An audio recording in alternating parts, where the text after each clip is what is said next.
Maktabni ham bitirib oldim. Endi nima ish qilsam ekan deb yurgan yoshlarga zo'r idea beraman. Videoni oxirigacha ko'ringlar.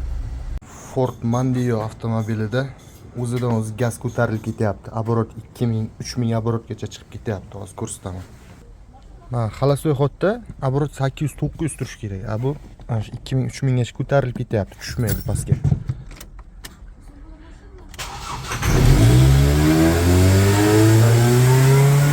Gaz bosgani yo'q. Даже 5000 gacha.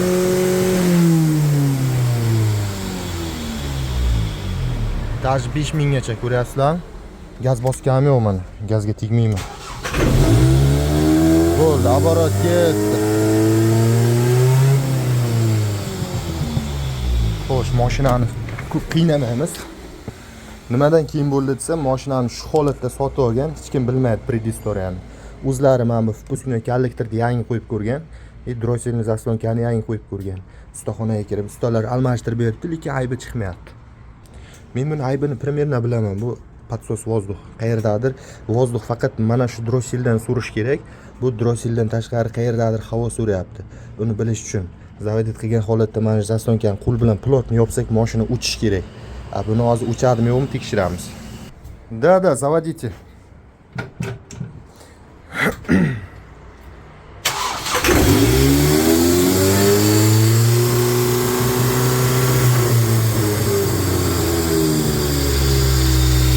Havo suryapti, qo'l bilan to'liq yopdim, uchish kerak, bu uchmayapti. Zaglishingchi.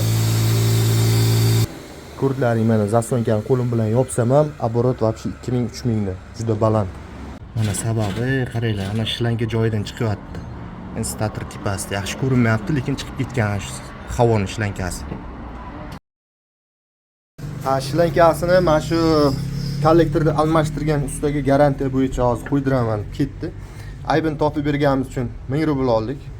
Ona pulda halol, ona sutida halol. Peshona ter barakasini bersin. Xullas kalom, hunar o'rganish kerak. O'zbekistondami, Amerikadami, Yevropadami, любой joyda o'zingiz ish bilan ta'minlaysiz. Odamlarga foydasi tegsa, bir nachalnik qachon oylik berar ekan deb kutib o'tirish shart emas. Ana shu yoshlar hunar o'rganish kerak, hunar.